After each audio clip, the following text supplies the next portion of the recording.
I still smell the smoke, I can taste the mud. As I lay there dying from a loss of blood. Say a prayer for peace. It's Sunday, April 19th, and you've tuned into the People's Patriot Project. We got your 6 at 6. Right now, you're listening to WeP3 Radio, proudly produced in partnership with Reads Across America Radio. Together, we share a mission to remember the fallen, honor those who have served, and teach the future generations the value of freedom. Freedom bought and paid for and secured by the brave men and women who have worn our nation and community uniforms. Stay tuned for We Got Your 6 at 6. Now playing on WeP3 Radio till the last shots fired by Scotty Hastings, featuring Lee Brice and Dolly Parton. Did not die in vain. Say a prayer for peace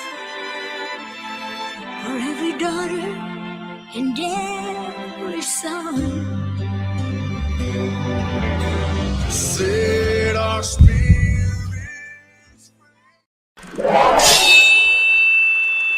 left your left, left right, your left. You got it.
Trucker.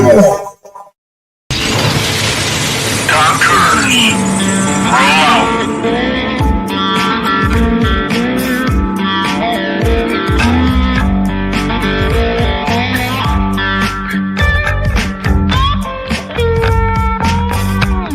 You're watching or listening to We Got Your 6 at 6 Patriot Playtime. We the people, the People's Patriot Project.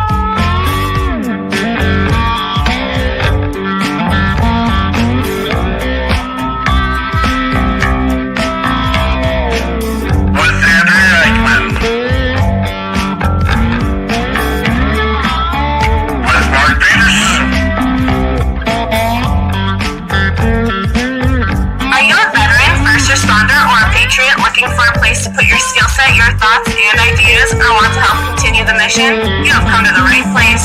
We are the People's Patriot Project, and we are the shock and awe when it comes to meeting the needs of our veterans and first responders. We are dealing with a new enemy in today's world where the wounds are not always seen. We want you to be a part of this mission in saving lives and making a difference. Welcome to We Got Your 6 at 6 Patriot Playtime. Here's the WeP3 team bringing you today's best heroes hits in the boots on the ground organizations that are saving lives. And as always, Patriot Pride.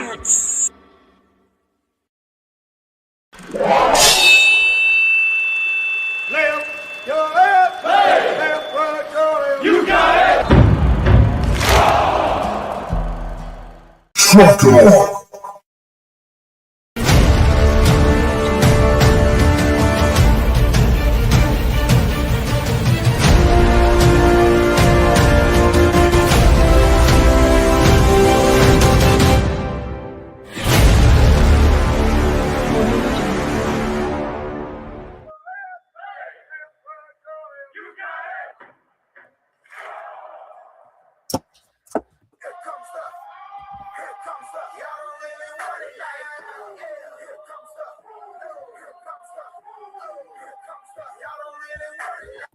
Good evening, it's Andrea Eichmann here, and you are joining us on another episode of We Got Your 6 at 6 with the People's Patriot Project, right here on, with Andrea Eichmann, right here on the 19th of April. Frank, Mark, and I will be here tonight to, we're going to share with you some of the good, not so good, but all the news that we can get in while we get it in, and we are going to bring in guests this week, Rebekah, I have to say this correctly, Gundrum with Trigger 22. And then we have music tonight with Luke Morgan. So it's going to be an amazing show as always. But I think we have some live music coming on tonight as well with Luke. So this is going to be a good time. Stick around for a while. Listen and learn, they say. I do want to throw out a thank you to our sponsors. We've got an email newsletter that comes out by email on our website, on our social media every month, excuse me. Look at here, the Godfather himself is here to say hello, Derek Iozio and his group, Catch 22 Peer Support. Thank you, Derek, for leading that up. You guys check it out. His link is posted in the chat, and you're going to want to connect with this guy. He has got support, friendship, answers, direction, guidance. I mean, their group is huge, and there's a ton of support in that group, and fun, just maybe coffee as well. And then we've got our Operation Texas Strong coming out of Weatherford, Texas. This is a physical nonprofit in Weatherford. They collect donated RVs, you guys. RVs, trailers, campers in livable shape. Let me just say, some have come in kind of rough and some of them have come in just amazingly beautiful. They take those and they grab veterans off the street and put them in these homes. And it's really cool. You cannot meet nicer people and more supportive people than Peggy and Bobby Kretzinger. They're awesome. All right, guys. Thank you to all of our guests, all our sponsors, and all of our listeners. Before we jump into this week's show, I'm going to ask you to take a moment to join us for this amazing version of Dave Bray USA's Star Spangled Banner.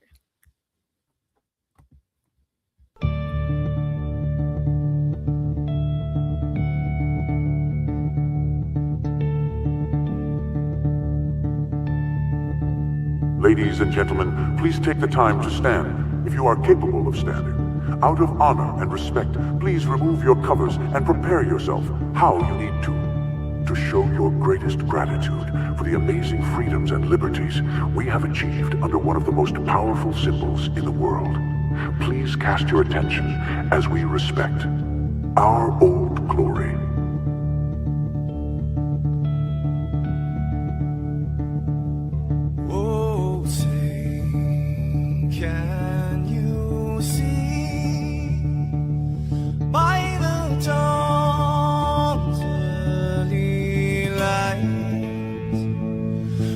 So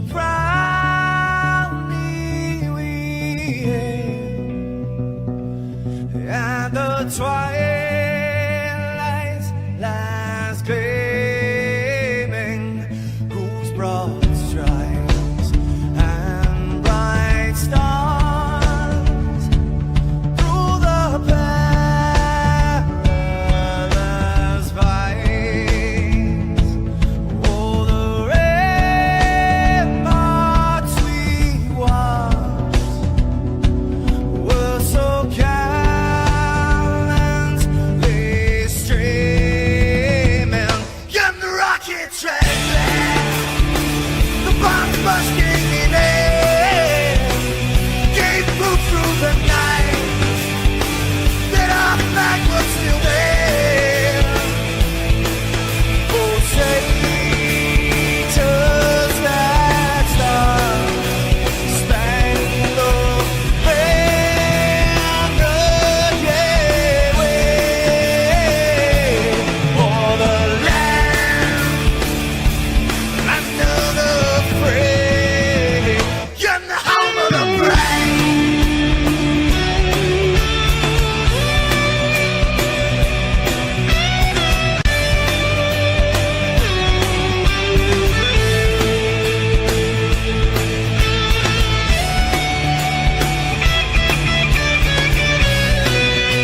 is Sunday, and we are here for We Got Your 6 to 6. We're ready to rock and roll, bring all the things in, bring all the people in, and have the real raw and amazing conversations with all the people. Just got three things to say. God bless our troops. God bless America. And gentlemen, start your engine. Oh, I just got three things to say. I don't know why it's trapped. Say it again. Three All more the times. buttons. All the buttons. It's worth hearing twice. Get it off. Get it off there. Nah, it's it's good good once, stuff. not more. Hey, I want to apologize. Some of you guys are probably right here at 1800 Central Standard Time, which we are consistently here. We are on episode 301. Every weekend we're here. Something happened. A button didn't get pushed or it didn't acknowledge or recognize, but we brought it to the vote, and the crew said, "Hey, go with it, Peterson." I'm like, okay. We got an amazing crew of people, and these are all the people that are coming in for our guests and watching them. Some are saying "mom" and stuff. I may have misread that one at one point, but think we got it. We're here, and we got all of our peeps in the house. We got the one, the only, our musician, Luke Morgan, coming to us from Deep South Atlanta. South Atlanta. Dude, does anyone ever say, I don't know how many times this last week I might have said another name in front of Morgan, which, I mean, oh, they're all good people, right? Right? When would you have done that? Well, it's not a bad name. I mean, my daughter's name is Morgan, so I mean, we like it. But I mean, when my brain doesn't always connect, and that's a lot. And I mean, no one raise your hand right now because I don't need anyone to validate any part of that. I'm just like, yeah, we got Craig Morgan coming. No, we don't have Craig Morgan. It is what it is. We got better. We got Luke Morgan. Even better than that. And then Rebekah Gundrum of Trigger 22. Thanks for being here tonight, guys. Thanks for taking time. Hey, your service is amazing and your mission is amazing, and we appreciate that. But we got to get to work real quick because every weekend we put our listeners to work. Everyone's got a job and everyone's got to do something, and this is what we do. We do something. Good to see you, Lori. We do something called Check Your Six. And we have a spokesperson that comes out and shares and tells us what the mission is. Take time to hear Bastian the Bison. At the People's Patriot Project, our mission is more than just words. It's a call to action. Each of us bears the vital responsibility to check your six. We begin this important journey with a moment of self-assessment. Ask yourself, are you truly mission ready? If the answer is no, don't wait in silence. Reach out. Use your skills, lean into your resources, and connect with your network. Whether you turn to a trusted friend, a supportive organization, or dial 988, remember, you must be battle-ready to stand strong for the mission ahead. Once you feel equipped, take that next step. Reach out to 6 people in your circle. Check in on them. No agenda, no judgment, just genuine connection. This is how we build strength, shield one another, and serve our communities with pride. Together, we reaffirm our commitment. We got this. Patriot Pride. So the why, and I feel like sometimes we defend some of the things that we do. First of all, we're not making light of social emotional issues and PTSD. We needed a strong spokesperson and someone that did not talk as much as I did to put together. And so we use Bastian as our guy. He's American, man. American Bison. It is what it is. He's strong. And he's given the direction, the why. Why do we have to have this? I've sat and listened for too many years about why did I not call him or her one more time? Or Why did I not say I love you one more time? Or why didn't they just reach out to me? I was here to listen. It's got to be action, folks. It's got to be action. That's the reality. And this is what we do with the People's Patriot Project. We put action, not words, forward. And so we're going to ask you to pick up your phone tonight, and we're going to ask you to reach out to 6 people in your contact list. Any 6 people. Yes, we are veteran and first responder forward, but we also know that there are other people in our lives that are dealing with social emotional things and are struggling with demons. And so it's fair to say anyone in our life and just say, hey, just checking on you, or I was just thinking about you, or I'm reaching out because I care. And so do that to 6 people. I got your 6. Weird, right? It all fits. And now your job. Do your job. Get your job done. Rebekah Gundrum, Trigger 22. Tell us who you are. Tell us about your service, and give us the general breakdown of what Trigger 22 is. Okay. I'm Rebekah Gundrum. Did 20 years Navy, retired in 2021. Did a combat tour in Iraq in 2011. After retiring, I started Trigger 22. Trigger is my service dog, and 22 when I retired was the 22 a day of veteran suicide.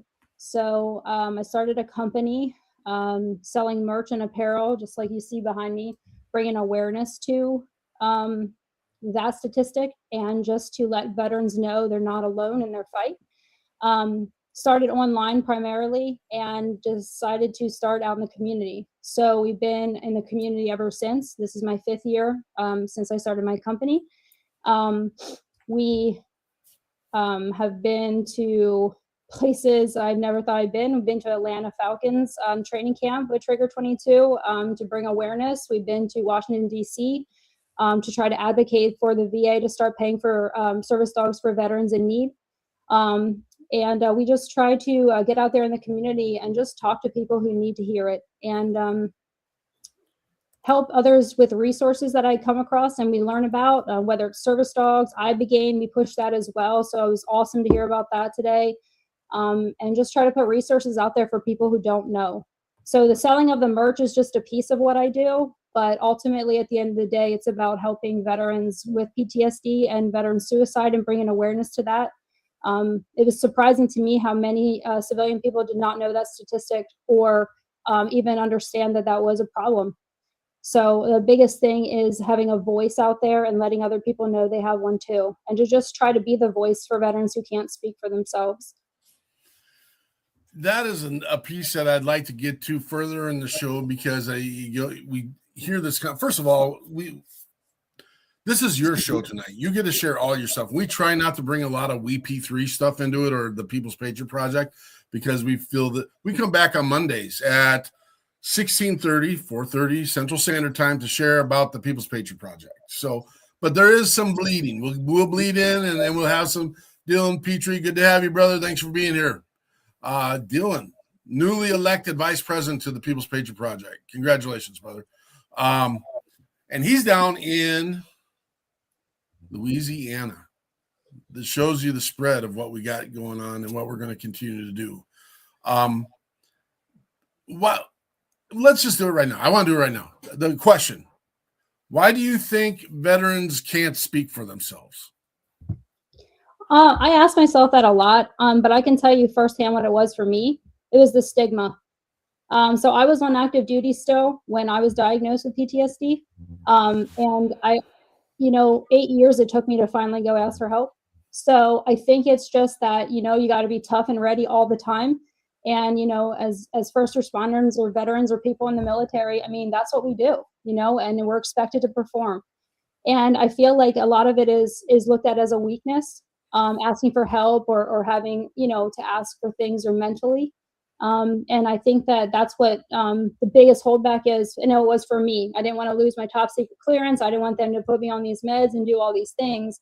But it finally came to the point where I was like, enough's enough. I have to fight for me, advocate for myself. I owed it to my kids. And so I started down my mission through, mental health journey, and I'm still there today. And I think that it's hard for people to speak up for that just because of where or what we were taught so early on in our careers. Where is Trigger 22 located? We're in Lancaster, Pennsylvania.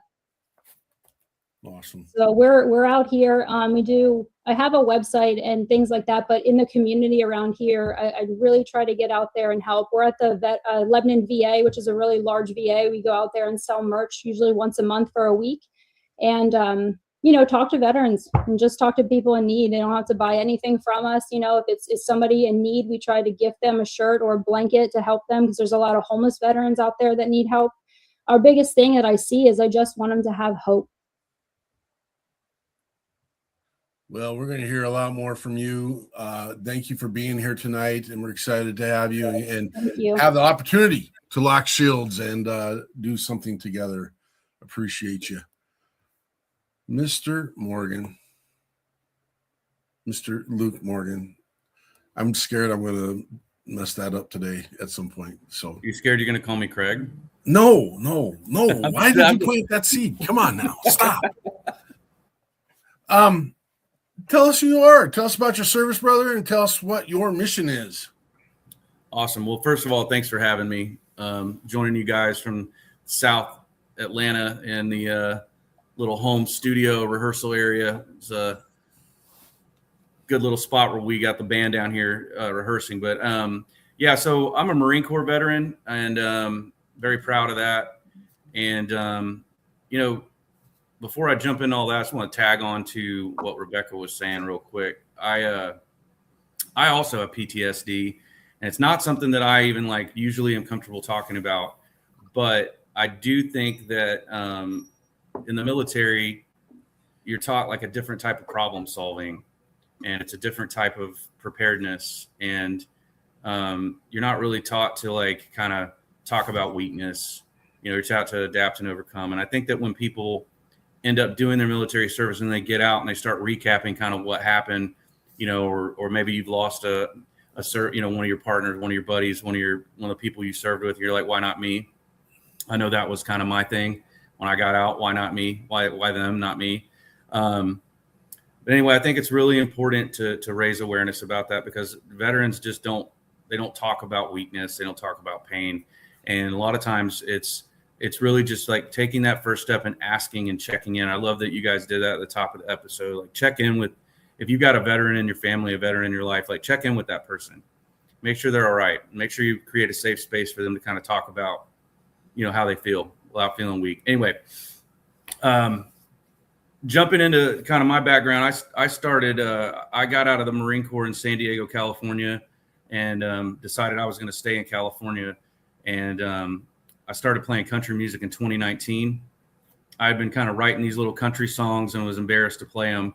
And my father-in-law, after a few beers, we were out at Avila Beach, this little place on the boardwalk there. And he asked the guy playing, hey, when you take a break, can this guy play a few songs? And I think I'd had enough to get up there and try it. So I got up there and I played a couple songs. And, by the time I finished, I closed my eyes the whole time. And by the time I finished, there was a big crowd of people out there.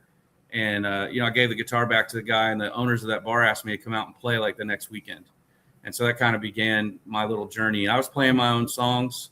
And so it was a super cool moment for me. So I've been doing that since. And, when the pandemic hit, I lost everything. I lost my job, lost my house.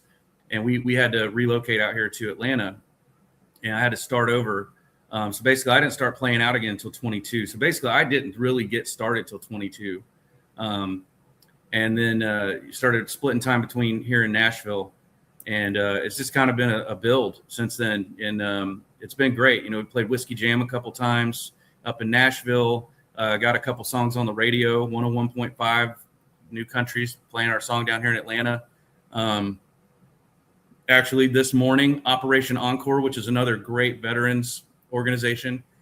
They specifically help veteran singer-songwriters. They showcased us on 94.1 The Duke. And shout out to Guy and all the guys over there at Operation Encore for doing that. But basically, my mission is to help people find positivity in music, man. I mean, music is the universal language, right? I want to do something bigger than me. I mean, my end goal is to help homeless people, honestly.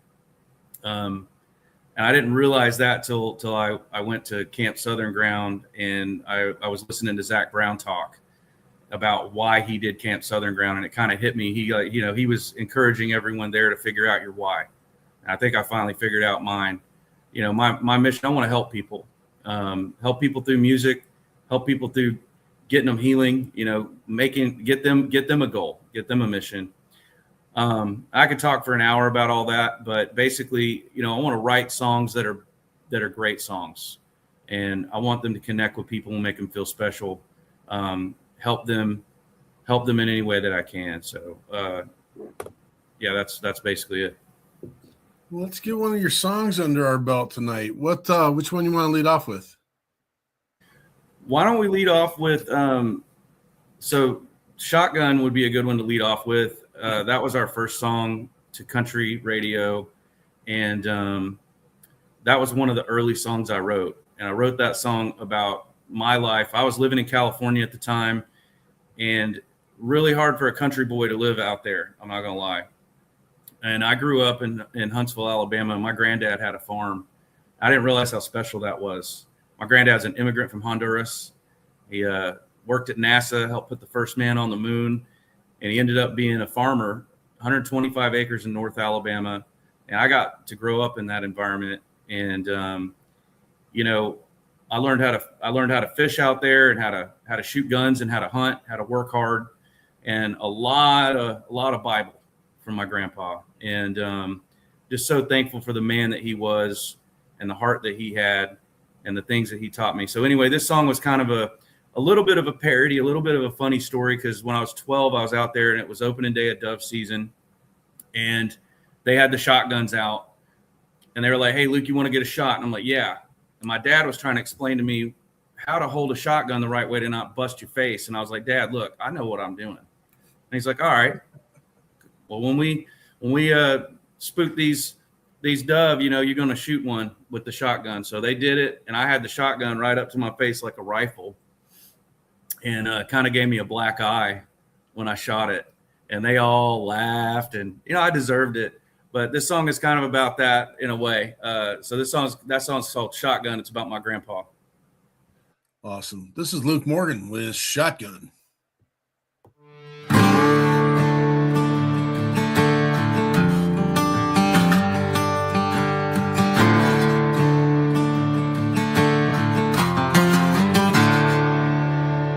Ain't too much it'd make me fight these days. Mess with my family, see this man change. House is guarded by my old 12 gauge. Boy, best stay out beyond my gates.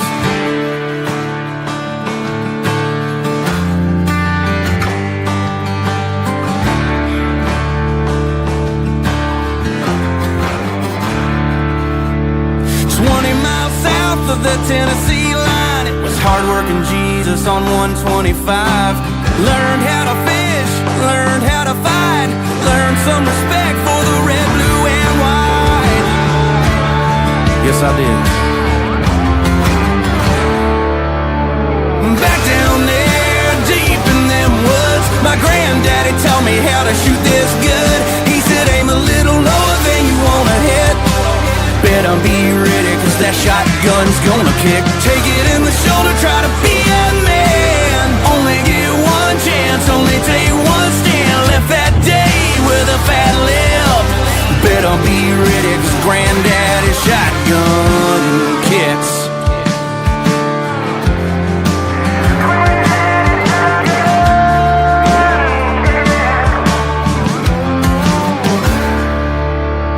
Ain't too much around that old farm changed. Granddaddy moved back behind them pearly gates.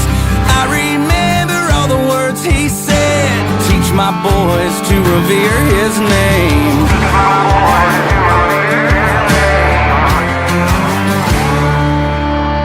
Back down there, deep in them woods, my granddaddy taught me how to shoot this good. He said aim a little lower than you wanna hit. Better be ready, cause that shotgun's gonna kick. Take it in the shoulder, try to be a man. Only get one chance, only take one stand. Left that day with a fat lip. Better be ready, cause granddaddy's shotgun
That is Luke Morgan with Shotgun. That is a piece that I really feel, if you didn't get to experience the growing up and the mentoring and the pieces of, family, the smell of coffee at 3:00 in the morning, probably getting burnt by it occasionally because you're the one having to sit on the hump and hold everyone's coffee cups while guns are being passed on and shotgun shells are rolling across the dash. And if you didn't get to experience that, I really want to say I'm sorry, because it is a means of life. It is a means of process and a means of growing up. It was for me. I miss those times. Thanks for that song. Well, thank you for playing it. Yeah. I mean, growing up that way with my granddad was, learning how to work with cattle, right? Baling hay at a young age. That's hard manual labor, and that's good stuff for you. And a lot of my buddies from Huntsville are actually, they were texting me while the song's playing. I think they're joining in, but yeah, man, that one takes me back every time I hear it, man. It takes me back to that time. What a special place that farm was.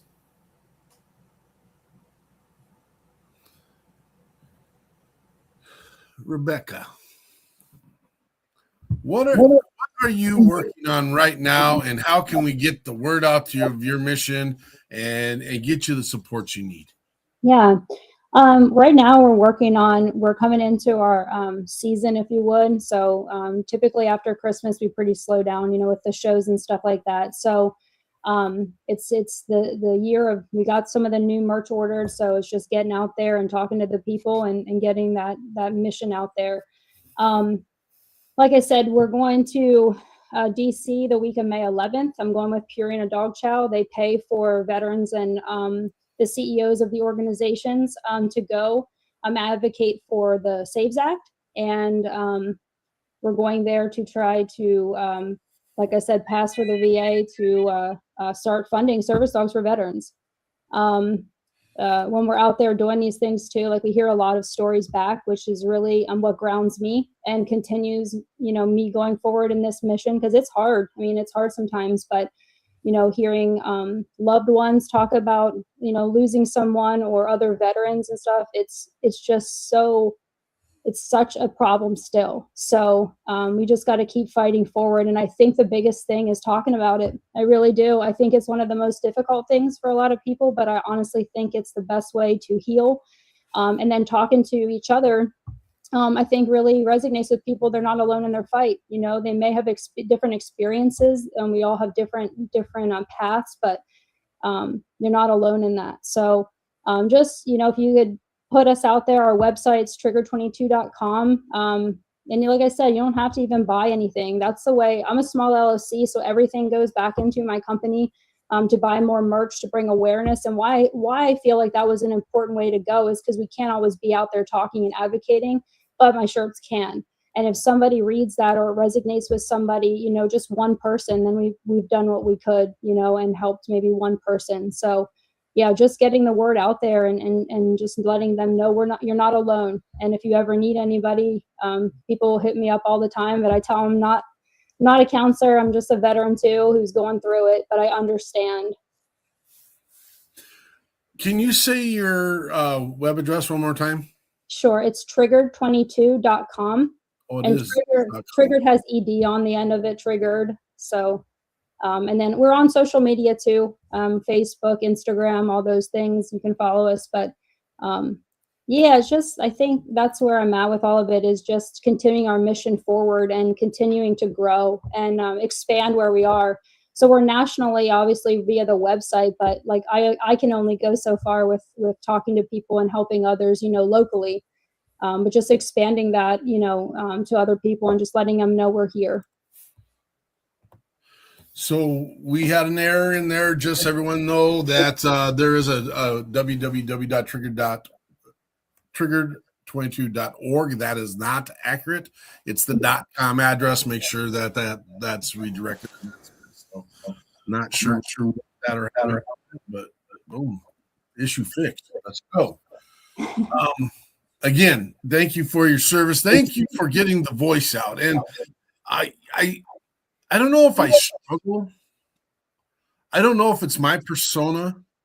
I don't know if I haven't had enough weight on my shoulders. Maybe that's the piece. Maybe I haven't reached my limit. I've always been able to want to carry the load, and I've never really needed the support aspect of it. I see the value in it. That's why we do what we do. We're losing. Now, everyone uses the number 22, and I'm not going to discredit your 22, but the number is as high as 76 a day, folks. It is 6,000 a year since 9/11. And that's just our veterans. I know she's focusing on veterans. We focus on veterans and first responders. It's hard to get the calculations for first responders because they get kind of filtered into the common folk, especially when you get your volunteer firefighters and your EMS that work in your general public, and the amount of things that they see on a daily. There are roughly 40 million first responders in our country, and they're answering over 600 million calls a year. Do that math, folks. And as some of you might sit and whine whether your crust got cut off your peanut butter sandwich and you're calling that PTSD, we got our brothers and sisters that are boots on the ground seeing the stuff daily. Sorry if I make that kind of, I say it lightly, but it just, we got to figure it out, man. And absolutely. I absolutely agree with you. And the first responders and them that are out there doing this every day, like I tell them, their mission is so different than ours. And yet so much the same. And you're absolutely right. I always was the same as you, Mark. I carry everybody's load until I couldn't. And that's when, you have to know when your limits are, though, and to say, you know what, I need to Roger up for myself. I need to fix this first before I can help carry anybody else. And I think that's what happened to me as I fell, trying to hold everybody's weight. And then, I had to get back up and reevaluate and go forward. So I think it's hard to ask for help. Like Luke was saying, that's what we do. We go, but it's okay to just stop and say, I need a training timeout. Sometimes that's all right. Well, you're a blessing, and we thank you for being here again. And we're going to keep hearing your mission as we continue through the night. Luke Morgan, what are you working on right now, brother?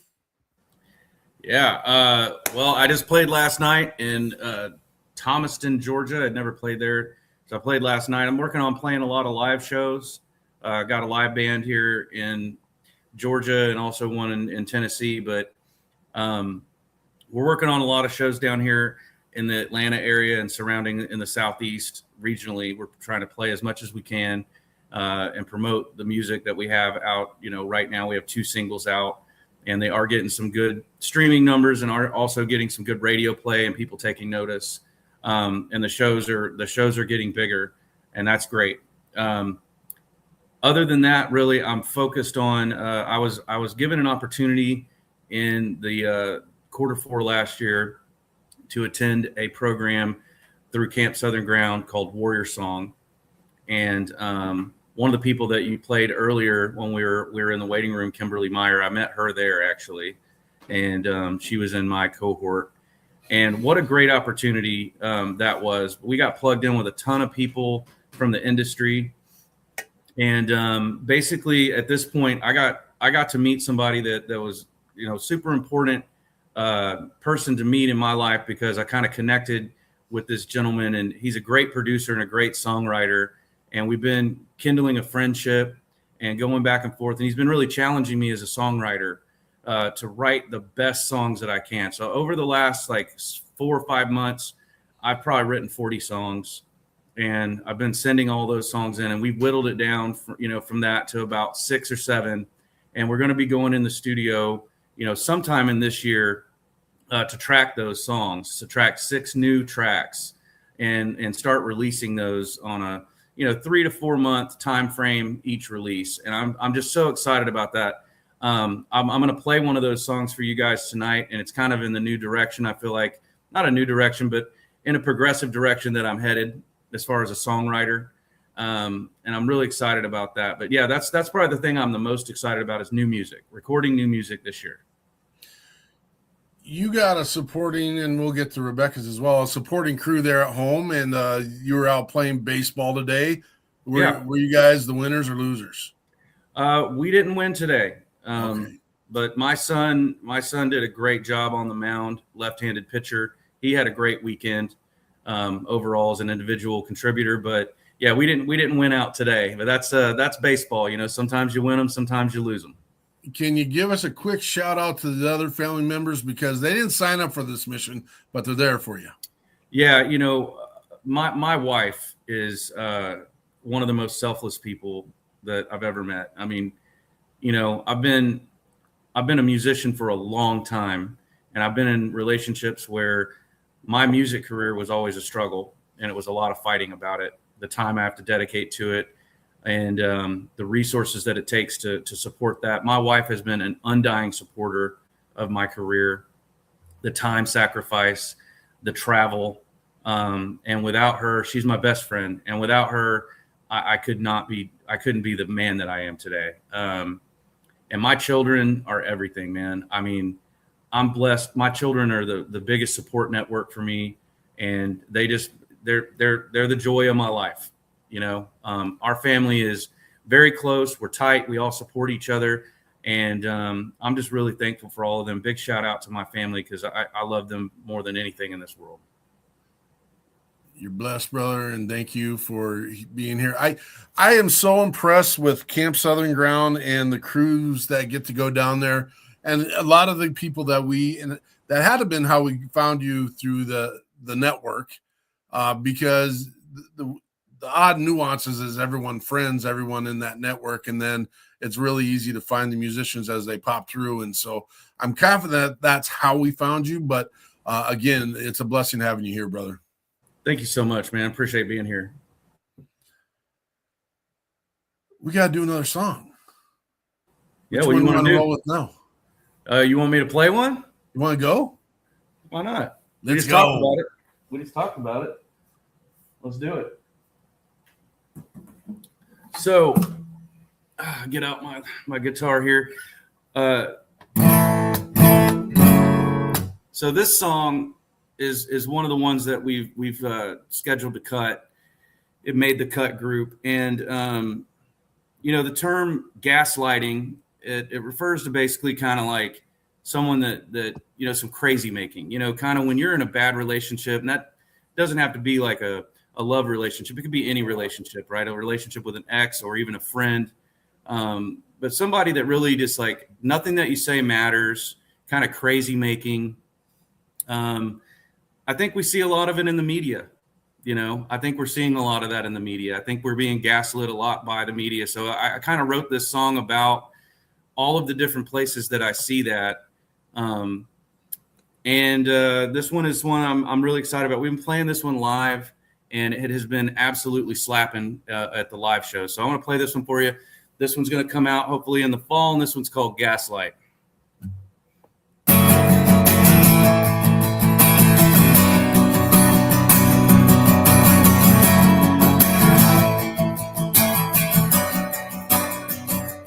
Wrote about you, I kept trying till I gave up. And I can't fix your insecurities, I'm stuck on you now, what? My skin stick, but I'm not bulletproof. Heaven forbid I ever told the truth. Pop another pill, get high, forget. I guess I'll have to write you off. Cause I'm climbing up the wall, trying to keep it calm. About ready to drown in this alcohol. Cause we both know how this thing ends. Nothing's on, we get numb and forget. And I know just how you don't want to hear it. Sweep it under the rug until you need it. Save it for a later date. Then bring it back up and wreck the place. Oh, treat me like the enemy every time the gas light's on.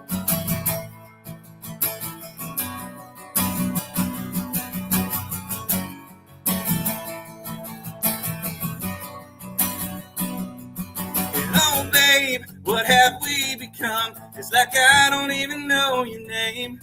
And I loathe when you ask me what's wrong, and we both know you won't hear me out. And what's this? Say less with these reckless words and a lashing out. Cause I'm climbing up the wall trying to keep it calm, about ready to drown in this alcohol. Cause we both know how this thing is. Nothing's all we get, nothing forget. And I know just how you don't wanna hear it. Sweep it under the rug until you need it. Save it for a later day, and bring it back up and wreck the face.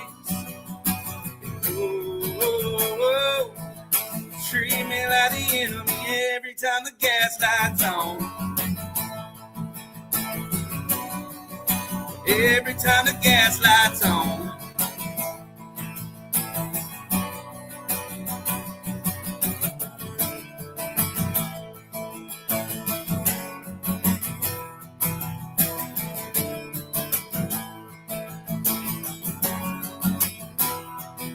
Cause I'm climbing up the wall trying to keep it calm. Nothing that I say matters at all. I'm climbing up the wall trying to keep it calm, about ready to drown in this alcohol. Cause we both know how this thing is. Nothing's all we get, nothing forget. And I know just how you don't want to hear it. Sweep it under the rug until you need it. Save it for a later day, then bring it back up and wreck your face. And oh, treat me like the enemy every time the gas light's on. Yeah, every time the gas light's on.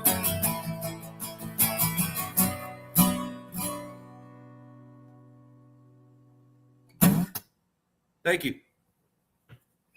That is Luke Morgan with Gaslight. When you planning to get that one released, brother? As soon as possible, man. I hope so.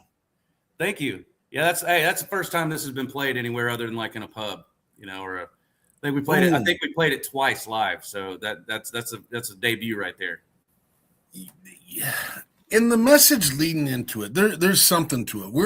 We're in the time and place in our spaces, and I literally have a headache. I mean, that's my truth. I don't know what levels of, I've been dealing with a little bit of torment lately, and it's having to fact check everything. And we're in that space where we have to learn, we have to know, we have to grow. And if you're not getting the answers that you want, then maybe it's what has been shown you is exactly what it is. Now, I'm focusing on media right now, and I don't know why I even turn on the news anymore lately, because it's just like, what did I just watch? What did I just hear? What did I just see? And why doesn't it match up with this space and this space and this space? And one of the problems, and it's social media, and I'm getting on one of my little boxes here. Sorry, folks. This is what gets to happen like every weekend. I get the chance to, but you get into a spot and you have to check the reality of it. Now, the problem is social media, in my opinion. We're not, as a culture, as a society, as a world, we are not responsible enough, because we've got people that want to be funny and do their slapstick and stuff, and you can't differentiate between that. Like when someone asks like real advice in a community page, and they MF that person all day long with non-truth answers, and you've seen that. Here's a person that's looking for information. First of all, folks, go to ChatGPT. Don't go to Facebook. You're not going to get a real answer there, so don't do it anymore. Figure those pieces out. But I've been on this, I'm going to call it a rampage. I'm tired of people taking stuff they've heard, and I've been part of this problem. Remember all the death things that happened like a couple of years ago, and maybe they do trickle in every once in a while now, but like Harrison Ford is dead. And I'm like, oh my gosh, I'm so sad. Harrison Ford is dead. I can't believe it. And you go look, and Harrison Ford is not dead. And there was just a rash of that stuff happening. But that's kind of where I learned where you need, if it's important to you, before you buy into it, you got to do some research. You got to trust your media. The part that sucks is you get so many people doing what I call parroting, like the parrot, Polly want a cracker, parroting information. They don't check. They just, I like this, send it. And I think it's damaging. That's my opinion. Look, here's the call out, man. Look, like a lot of, especially like the younger generation, because I have kids that are, in their teenage years, and some that are preteen, and like what's happened is these folks that didn't, they didn't come around until social media was already there. My 10-year-old, for example, he looks at YouTube or one of those kind of things, and like, or watches one of these shows, and he thinks a lot of this stuff that's entertainment value is fact, right? And the news media, I don't care whether you're left or right, have lost the faith of people that are in the older generation. So they have also turned to social media for their news outlet. And we have to remember that social media is entertainment. It's a tool, and it's not, but see, now it's gotten into the space where it is kind of a news outlet, and it is breaking news. And we are seeing things, and I'm not going to get political with it, but you see a lot of things out there on social media that are facts. So it is a very tough landscape to navigate with what is real and what is entertainment. And particularly with the younger generation, I think they're going to be in for a really hard time to understand and discern, like, hey, what can I believe, right? Because now you don't know what to do. Is this entertainment? Are we trolling somebody? Are we just having fun? Or is this actual news? I cannot. I think the good man upstairs, I did not have one of these as a teenager. I don't know that I don't know that I would be where I am right now if I had a device with all the stuff that's on there and the responsibility of that. And I do think philosophically, you bring the people up in your home at a certain way, your children, and you want to believe that, but the lines are so easy to cross because everything is here. These are more powerful than, the spaceships that they put into space in 1969. I lost my mind. I'd have lost my mind if I had a cell phone like that had social media and like every answer under the sun at the fingertip. I would have lost my mind. Yeah. No, we are not responsible enough for these things. We are not. That's just the truth. Oh, I got off on a tangent a little bit. That's okay. Why don't we do this for our kids? We got seniors who turn to jitterbug phones, that all it is a phone and a text.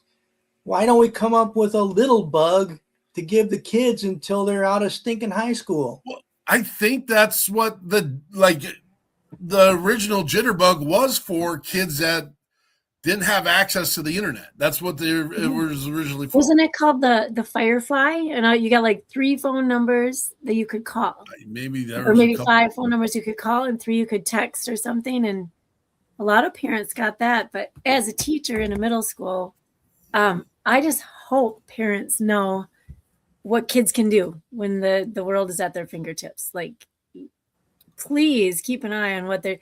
I always tell the story of like when my kids are in their late 20s and 30s now, and when they didn't get a phone until 8th grade, and we had random checks, like we're just going to see who you're talking to, and it was only texting. There were no cameras. And my 8th grader, he's boy number 4. He was only 8th grade, and in one of his text messages, the F word showed up. I took his phone away for 2 weeks, and people are like, that's his phone. And I'm like, no, who pays for this? And that's not language I let him use. I don't feel like he should use that with his friends. And of course he does, but not on his phone that I pay for. So anyway, and kids are just blown away. They're like, you can't even look at your kid's phone. I'm like, they can't have a phone if I can't look at it. So I didn't have a computer until I was in my 30s. I check my kid's phone. I'll call out my teenager right now. I checked his phone, and I found that he had Googled, Chat GPT, and he asked Chat GPT how to get around the parental controls on his phone. I was like, wow, all right, that's what we're doing. But yeah, I mean, I'm not going to be a hypocrite, and I was saying the F word when I was in 8th grade, and but we didn't have record of it on a phone, did we? No, my parents weren't catching me. If they did, I'd be hell to pay. Right.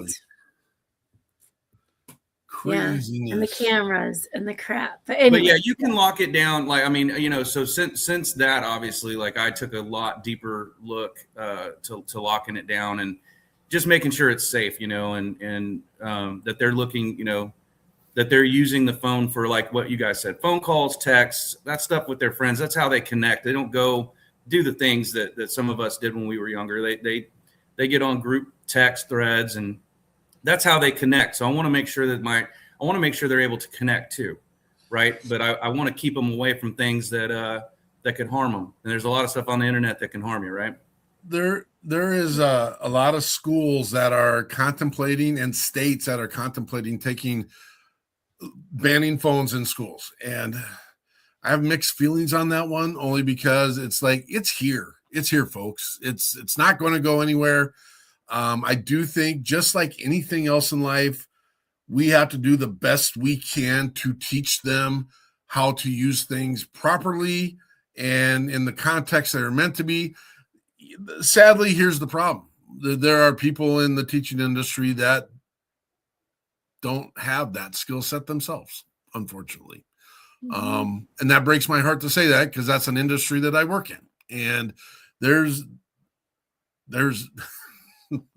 some people I wish never had the chance to teach my children, and vice versa, and all that. And it's like, I know who these people are. It is what it is. But again, that would open up more conversations. But not everyone knows who their kids are going in to learn from. And that's a whole nother monster that we won't get into today. But that's yeah. That's yeah. What do you do? Good tangent. I like it.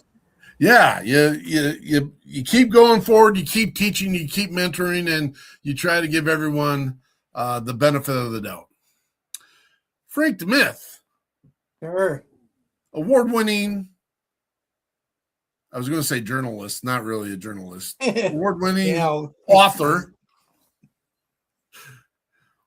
What journalists would just do news, wouldn't they? Yeah, basically. Well, you do the news now. Let's make you an award-winning journalist. Frank the Myth, tell us what's in the news, brother. Okay, here we go.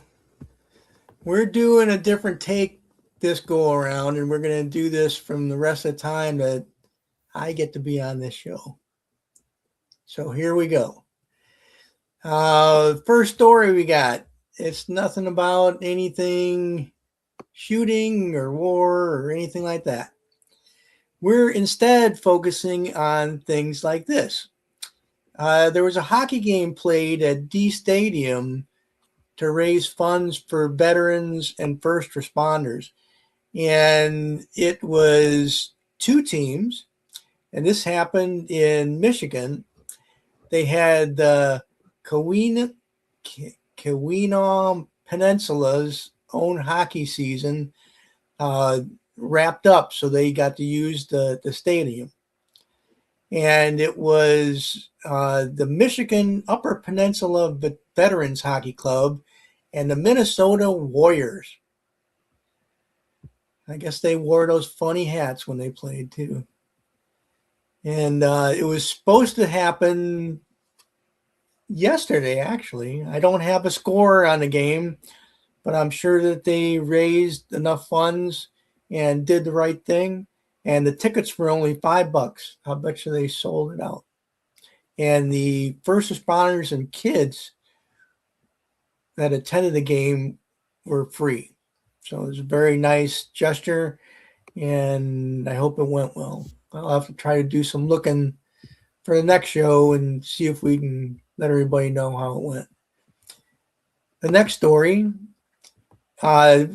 were talking about this prior to the show starting, and there was a Missouri lawmakers that just passed a bill supporting psychedelics research to aid military veterans and first responders. And they passed this bill to study certain types of psychedelics to include psilocybin, also known as magic mushrooms, and other alternative therapies to treat depression. And we just found out that on a federal level, there was also a bill that was just passed and signed by the president that directed the administration to speed up reviews of certain psychedelic drugs, including ibogaine, which recently has been embraced by combat veterans and conservative lawmakers despite having serious safety risks. So they want to do the research and make sure things are laid out and looked at correctly to make sure we aren't doing anything that's going to be more harmful than good. So we'll look into that and find more information about how this is going to roll out. But right now it's just being researched. And let's see, what's that bring? That brings us to our third story. And this is a really good one. I enjoyed reading on this. There's a 501c3 nonprofit organization called Leaps of Hope. And their mission is to empower veterans, first responders, survivors of child abuse, and Gold Star children to overcome their traumas through the transformative sport of skydiving. And they go around the country and they find people who want to partake. And if they fit into the category, they give them a course on skydiving, and then they go out and they jump. And it looks great. Veterans and first responders are also available to go, as I mentioned. And they'll take you through if you're a beginner or if you've jumped before. So they have a website called leapsofhope.org, and there's information on there on how to contact them. Heck, I might do it. I got cheated out of jumping out of airplanes. I got to go back and do it. All right. And our last story, which is always I can't believe this really happened. This is one of my favorite birds. It's got an odd name, but it's one of my favorite birds. It's called a woodcock. And they're bigger than normal birds, and they have a funny looking body and a long beak. And there's people now, it used to be that they were not something to go and try to find and look at. I mean, it's kind of like finding a cat with 7 eyes or something else that is not normal. And there's people in New York City that are going out and falling in love with these birds. They watch them, and when they walk, they kind of bob around and have this call that sounds like a kazoo. And I wish I would have brought a kazoo with me. I'd give you a sound, but I did not do that. And since arriving in March, they're in Midtown Manhattan at a place called Bryant Park. Dozens of spectators are gathered and park every day to get a glimpse at them as they poke their long bills in the ground looking for earthworms. And it's just, you'd have to see it. They have a picture of one of the birds in the article that I pull this out from, and that does not do the bird justice, but it is an authentic picture of one. And that's our news for today, everybody. Thank you for sharing, Frank. How did you get up on top up there? I did a who what? I'm really interested in the psychedelic conversation, only in the fact that literally the first year we ran the podcast, we had a musician on, Brandon Mills, who was an Army sniper, and he was advocating with going to a licensed shaman, and he did one treatment in his life, and he came on the show to share that process of using the psychedelic medication, and it totally did everything he ever needed it or wanted to. That they're talking, and I can't even get my head around some of the stuff, but the use of these through microdosing actually reconstruct some of your brain chemistry, which is it plausible? And again, now let's fact check it. Let's go find out. Let's do the things.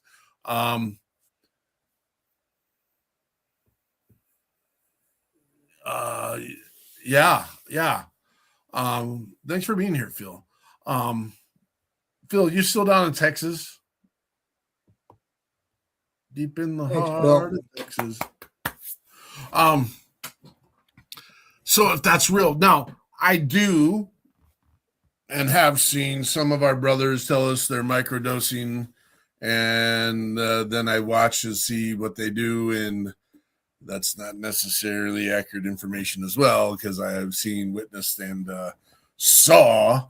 But brothers and sisters, you do you, man. That's what this is all about. Your life, figure it out. We're with you. We walk with you. Rebekah, what is the next big thing for you in your world? I know you're going to DC. You're going to go blow this up, and you're going to make absolutely. You're not going to blow DC up. That's not what we said. You're going to go get this done. Tell us more. Yeah. So I went last year, and it was super successful. Peering a dog chow pays for our whole trip. I think there were 6 teams last year, and I assume it'll be the same this year. Last year we went from I think I hit 11 to 12 office spaces. So we went around to different senators. We broke up into 2 pair teams. This year we were told we're going to be on the panel, so to the Senate and the Congress, and they were going to be asking questions.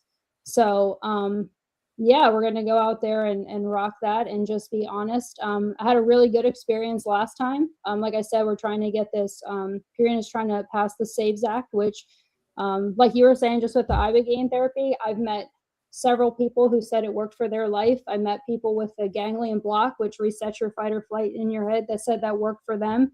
But I agree with you, Mark. Whatever works for you, you have to know. It shouldn't just be, geared just towards the medication. Like my service dog, Trigger, saved my life. And so, advocating for that is something I'm super passionate about, because I want other people to live like I live now with Trigger. So going down there and advocating for that and trying to get that mindset change, because it's always thrown back in that there's no scientific proof. There's no this. Well, you have probably, I don't know the statistics of numbers, how many, but I know Northwest Battle Buddies, where I got triggered, is on their over 300th dog.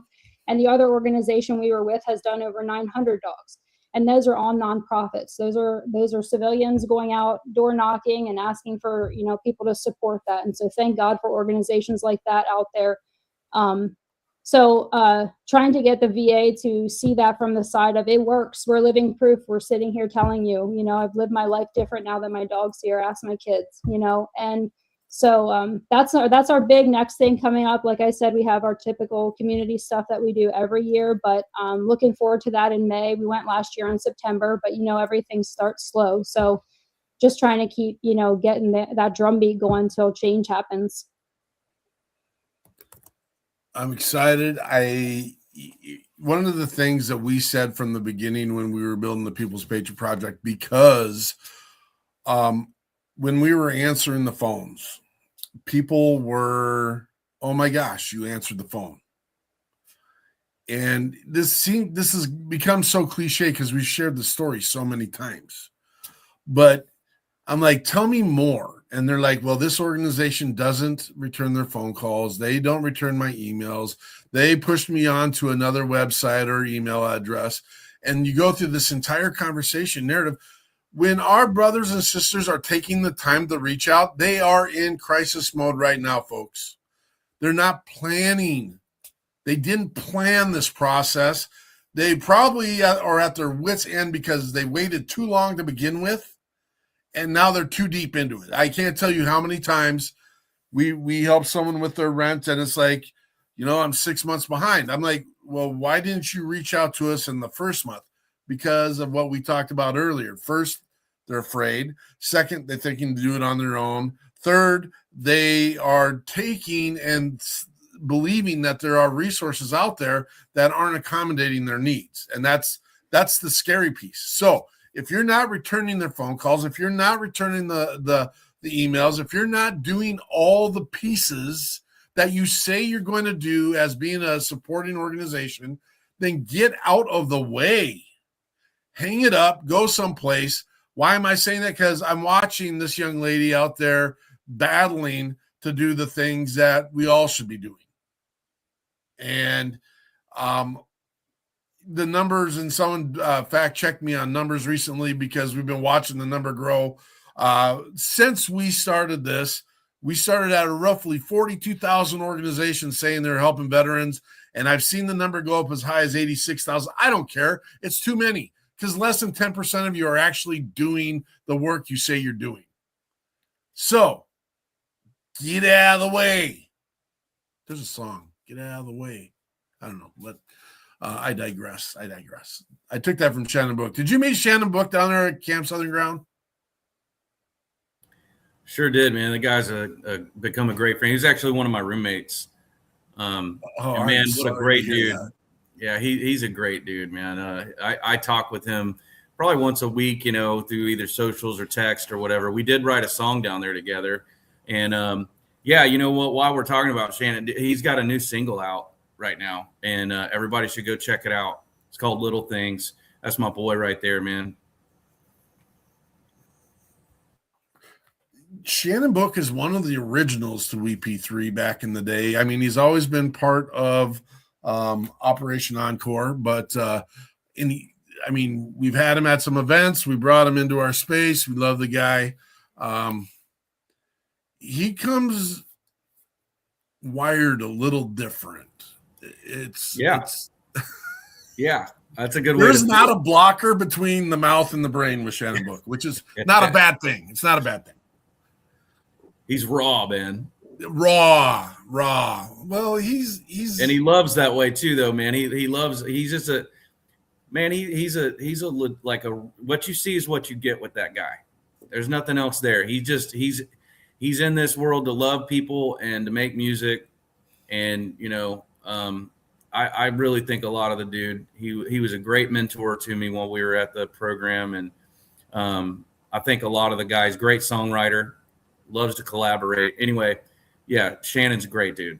He was a corpsman. He's seen all the stuff, folks, and now he's sharing the message. He's got several great songs.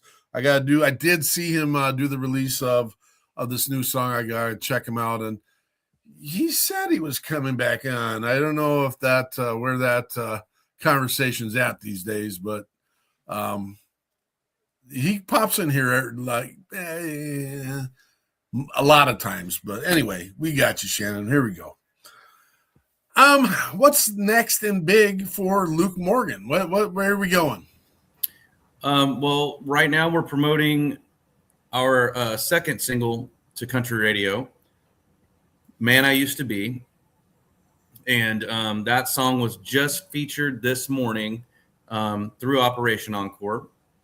And they have a syndicated radio show they're doing, and they're broadcasting that through 94.1 The Duke radio Sunday mornings.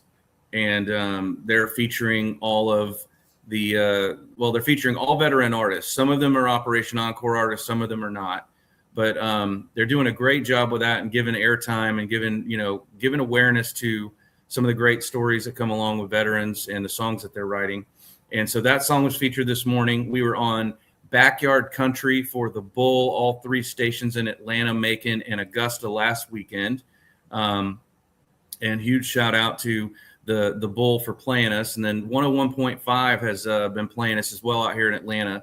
So that song is that along with the recording are the two big pushes from now until the end of the year. And if you're looking to see me with a live band, we have a really big show coming up on May 16th. We're playing at Trilith, which is the movie studio here in Atlanta. And it's where they're shooting, great big blockbuster movies like The Avengers, Jumanji, and many, many others. But Trilith has they host the Fayette Beer Festival, and the Kiwanis Club of Fayette County puts that on. They use all the proceeds to benefit a children's organization, and you can buy your tickets at FayetteBeerFest.com. We'll be the headliner this year, and you can come out. It's an all ages deal. You can bring out your family. They got everything, free beer and wine. Once you get a bracelet, you can taste beer and wine from all over the state. And you get to see a couple of great bands, and you get to help donate money to a great cause. So I'd say those are the things on the calendar coming up.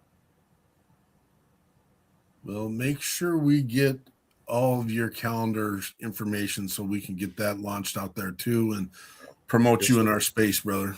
Thank you so much. Let's cue up this last song. Excellent. Yeah, real quick. So this song, I've mentioned a couple times I'm a father. I have 2 daughters, and I was definitely thinking about my daughters dating. They weren't old enough to date. They're not, dating isn't, wasn't on the table, but I was thinking about it.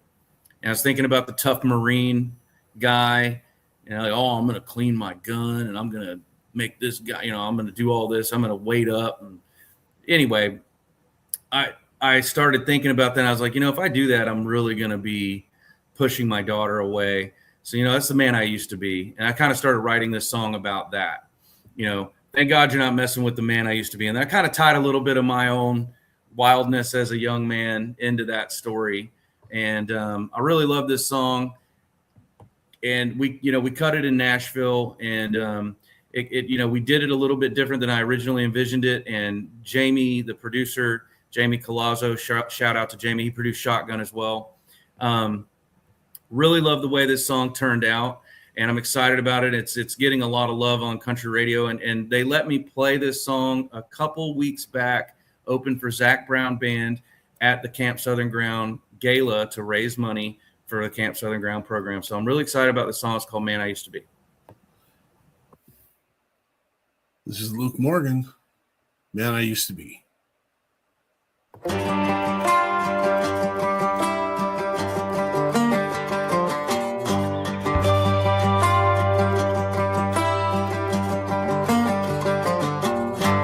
I ain't nothing but an old school redneck, taught to work hard, talk with respect. Been in trouble since the day I was born, always up to no good. Well, I was 12 years old when I first heard Hank. After family tradition, my mind was made. Need an outlaw country boy, rock and roll kind of life. Well, I don't know if it's the smoke, I don't know if it's the whiskey. Keep running that mouth, find out with me just what happened to the man I used to be. Well, I'm leaning on the Lord, it's getting harder. Got an angel and a devil sitting on my shoulder, trying to figure out if I'm gonna show you what I mean.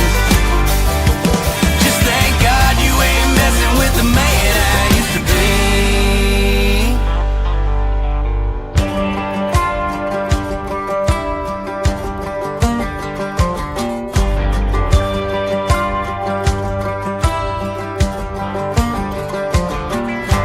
I grew up near that Tennessee water laws after me for what I did to the sheriff's daughter. Been in trouble since the day I was born, always up to no good.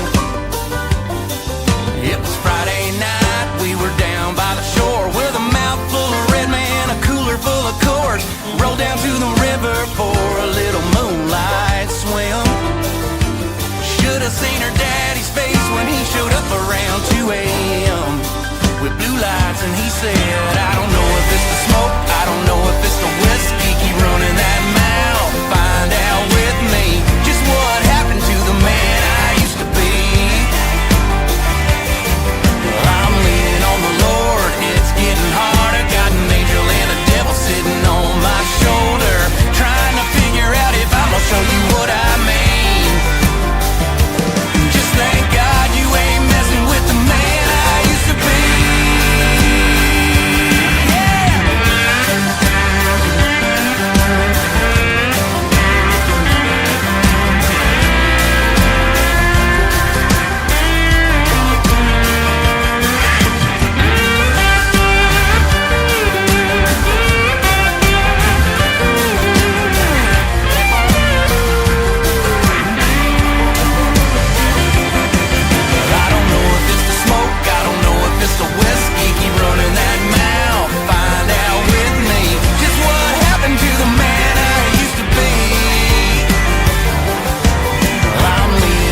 That is Luke Morgan with The Man I Want to Be. Who's your music influence, Luke?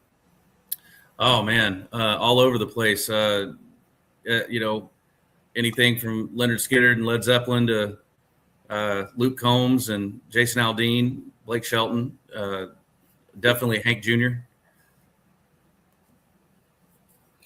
Who is the one artist in the world you would love to do a collab with?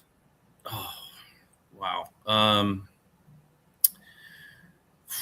I'd love to do one with Luke Combs, right? I mean, Luke squared, right? I mean, that'd be amazing. I think that country music is in a place where there are just so many great songwriters right now. We're kind of in a flow, if you will, an ebb and a flow, and there's just so many great artists out right now, and they're writing their own songs again.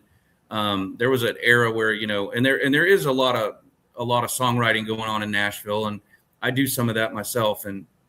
But I love it when artists are involved in the songwriting process. And I think Luke is one of those guys that does a great job with that. He writes from the heart, and he gets a lot of great people. He's a really smart guy. He gets a lot of great people around him to help him write the best songs that you can. And I mean, if I could collab with anybody, it'd probably be Luke Combs or Co Wetzel. I'm a big Co fan. Man, I went and saw him live open up for Hardy, and Stephen Wilson Jr. and Co Wetzel, man, they absolutely killed it. And Hardy's amazing. I'd love to collab with any of those guys, honestly. Looking in the world of country music, there just seems to be like a collab frenzy. And I mean, you rattle off the name and they're into a space here and there and there. I'm totally intrigued. I love collaborations. I love watching the growth. I love like when we do stuff with sorry if I call you our veteran musicians. We get in trouble for that every once in a while by they're not yours. I'm like, I get it. I get it. We're building relationships, folks. That's what we're doing. I love, like, for example, you and Shannon Book. I love, and we love having events where we get to bring multiple musicians into one space and see how they grow and build together. We brought up 5. It's been a number of years now, though, but everyone in the crowd thought they were a band together. And I'm like, no, they've never even seen each other. They just came together tonight and just started playing. And it just, I got the chill bumps just thinking about the talent that's out there. And then the conversations we end up having about, why do we hear more of these guys on the radio? And I'm like, because you're not out listening to them. You got to get them out there. You got to download their stuff. You got to keep rolling. You got to request for them at your radio stations. They need to win awards at the Josie Awards and for independent artists. And we got to build and grow them up. And if they're not making it, it's because we're not doing our jobs. And that's the reality. They are making it on downloads now, folks, just so you know. I got all Luke's information now. We'll be getting that out there and into the world. But we're at that space and time, man. Not that we like it. I mean, we could sit. I think there's a lot of things we could sit and talk about and build and grow and do stuff. And I know that sounds very cliche-ish, but or redundant. But this is a episode of growth. Every weekend we come and we put this out there for people to find a place, and that we are trying to be a beacon of like understanding, and the word Rebekah used, hope. And hope is scary sometimes. And I think that's what some of our veterans and first responders struggle with, is the thought and the idea of hope, because you know what? They've been through it and there's stuff. Well, now I'm kind of getting into my final thoughts, and I want to make sure you guys get a chance to have your final thoughts. And we always let Frank start off this last section of final thoughts. Go ahead, Frank. Well, today I'm just thankful. And I'm mostly thankful for the fact that I made it here to tonight. I took a trip down to the northern neck of Virginia, and unfortunately, I didn't check the weather real close, and I decided to drive my little bookmobile van, which is about 4 feet wide and 11 feet long, and almost as tall as it is wide, a lot taller than it is wide. And it ain't made to drive in windy weather. So it was one of those white knuckle drives getting back. And I wanted to make sure I got back because I enjoyed being on the show. And I'll always be here unless God calls me home. And it was one of those where I wish I had a camera in the car, because it was one of those just trying to keep the darn thing in one lane. And I think my dogs think I'm a little crazy now, because they were in the back of the vehicle watching me, and they never see me do that. And I hope they never see me do it again. So God bless all of our veterans, first responders, and those currently serving our country in the armed forces.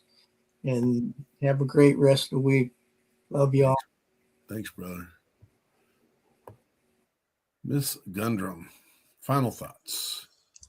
Yeah, I would just like to shout out to my family as well. Without them, in God's grace, we would not be where I am today, and continuing this mission and what we're trying to do. We can't do it alone.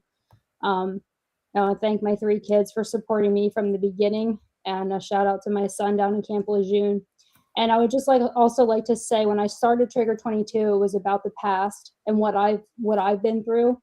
But since my son and 2 son-in-laws are in the service now, it's about the future too, because we want to make a difference now, so they don't have to go through what we've gone through, Luke and Mark and Frank, and I want to change that drumbeat, so it's a different future for them, and they have hope, and they're not afraid to go ask for help if they need it. So thank you so much for letting me on here in our mission and our message, and God bless you all in the USA. Thank you so much. Thank you, Rebekah. Thank you for coming on tonight. Miss Eichmann. Thanks, you guys. Rebekah and Luke, thank you so much for. I knew this show would have a lot of energy, so I appreciate. We never know what we're gonna get, because clearly we reach out kind of blindly, and I feel like I have a couple new friends already. So thank you both for coming on and sharing. And I was just like grabbing some thoughts and words out of the conversation, and I spent the day yesterday at a Legion in Roseville. I heard some. I'm not a veteran. I didn't serve. Not a first responder. I'm a teacher, but very close to a lot of people who have served and are serving. And the stories that I heard yesterday, this is why I like to be close to these people. And I had a Vietnam veteran share. Well, Peterson and I actually were on a phone call the other day as well with a Vietnam veteran who's. It's crazy when you feel like you are the strength. For me, next to somebody who was in Vietnam in the middle of the skirmishes and the yuck, because he needed a shoulder. And so in his name, I want to throw out a thank you to especially all the nurses that were in Vietnam, just thinking about them. But so strength is a thing. And then I think Rebekah is the one who said, you're not alone. It's what we preach every week. The stinky stigma, let's get it out of here. There are other civilians like me that there's zero judgment. There's just a big ear. I was at a Rotary meeting sharing what we do one time, and we did these mini retreats until we have a place to do bigger, better retreats. And this guy was like, I'm not coming. He was a police officer, and he says, I'm not coming to your place in town here, because at that time there was a property in town. And I said, nobody's coming to our place in town. Luke's going fishing for the weekend. He won a trip. He's going fishing, hunting, whatever it is he's going to do. Nobody knows where else he's going, what else he's doing, but that trip just happens to be with someone who can listen, someone who can help guide, direct, or just listen and hunt. You can still hunt. You can run. You can fish. Whatever you want to do along with that. So anyway, the healing pieces that come out through your pets, through your music. I talked so much too about the music that comes with getting to know so many veterans and a few of our first responders that are in bands or singing as well. Healing through music is an amazing thing. And if you don't know yet, go listen. That's the big key. Is I didn't know a lot about music. I could sing words to songs. I didn't know what they related to. I didn't know who sang them. I didn't know their why.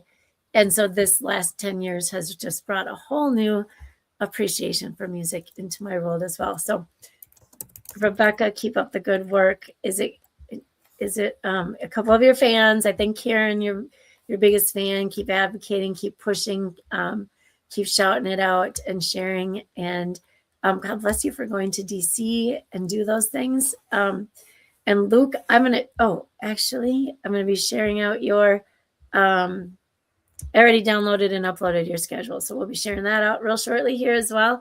So thank you for that. Hope to meet you in person soon. Jealous that Shannon already knows you. I get to, maybe poke him in the nose next time and tell him. But to Shannon's credit, he's also he called me sister for a veteran to ever call me first. I appreciated him. Big guy, big heart. Love that guy. Just WeP3 things to keep you in tune with. We're doing an auction, a live auction right now. Keep your eyes and ears open for some information coming out on that. We have a ruck in my area coming up in October. I now enjoy watching other people figure out what is a ruck, and then listening to them, they who just learned what it was, explain it to other people. It touches my heart now.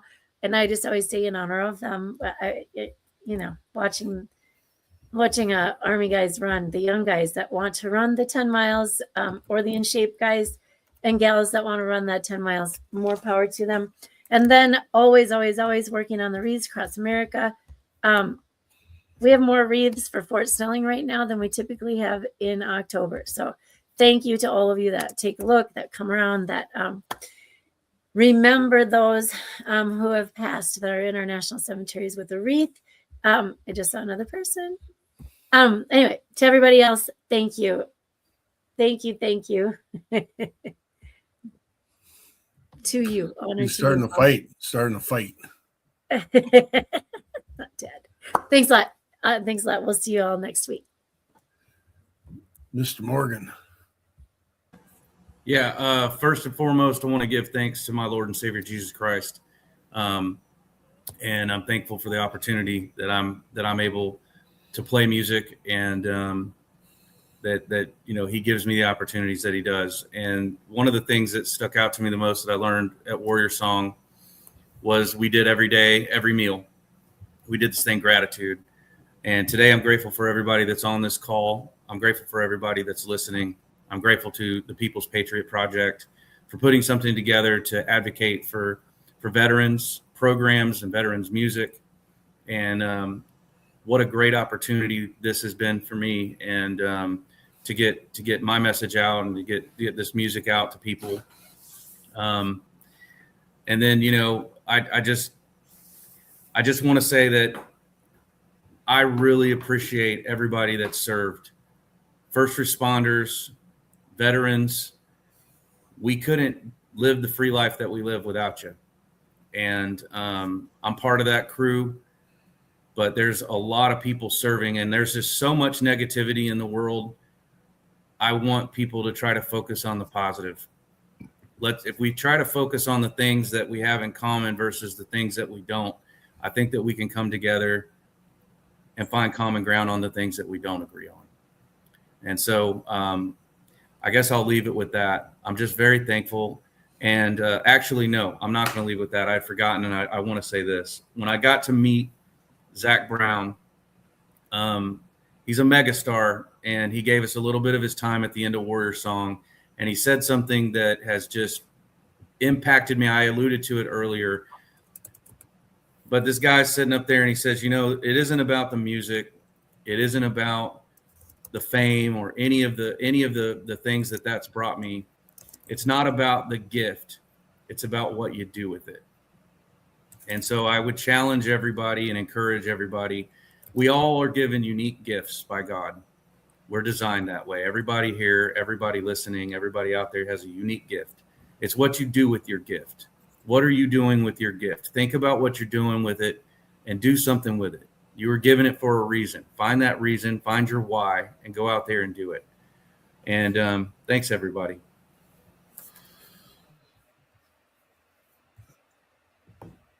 Every Sunday is a blessing. Every day is a blessing. It's I'm in the process of doing a lot of soul searching lately and just trying to figure out where things line up, how they line up in the job, and what I expect of myself. And sometimes it's really,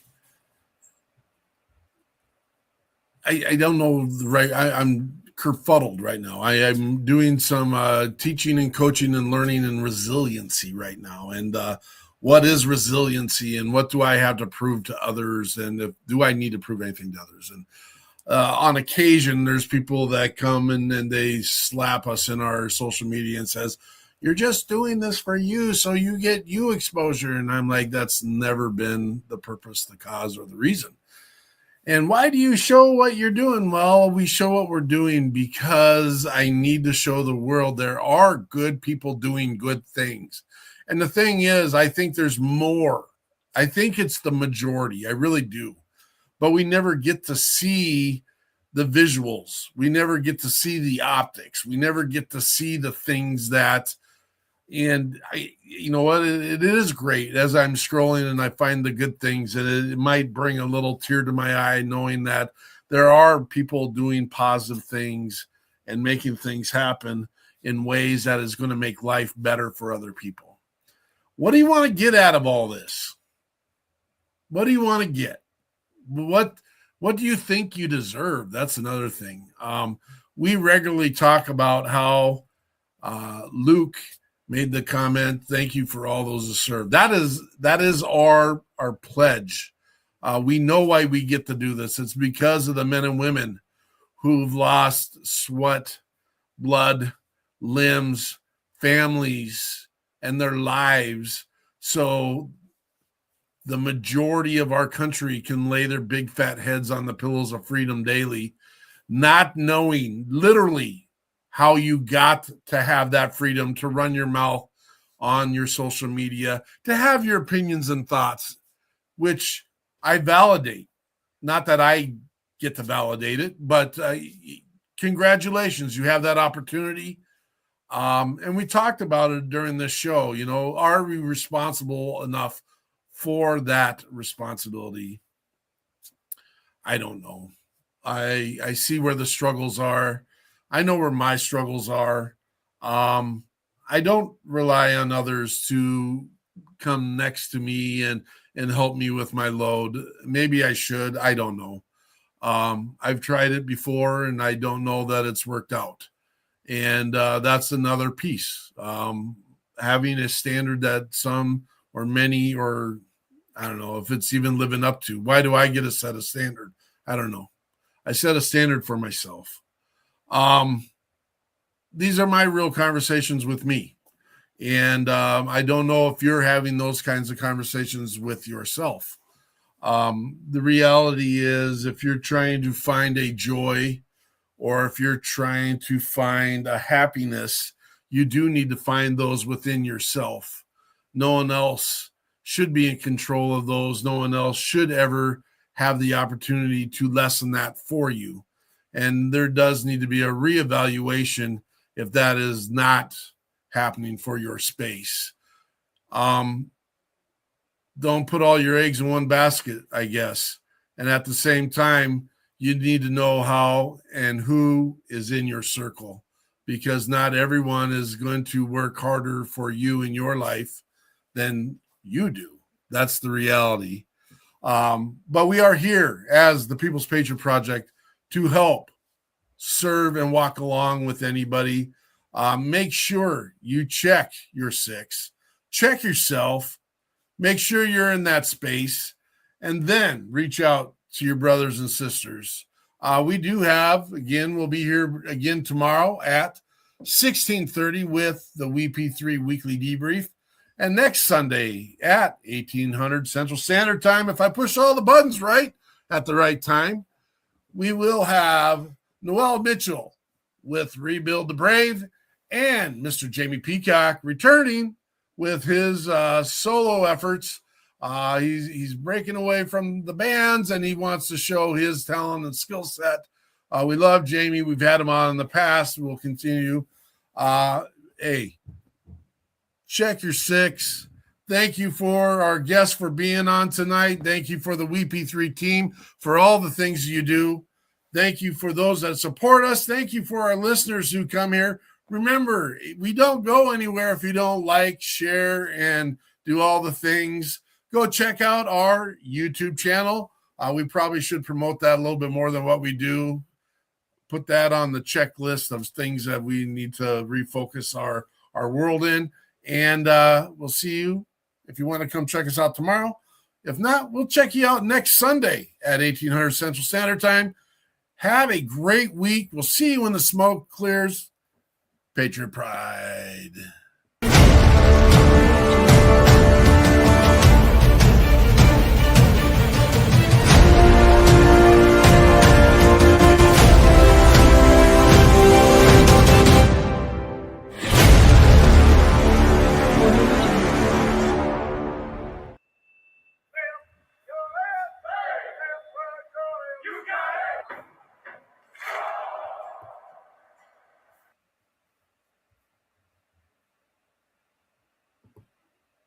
Patriot Pride.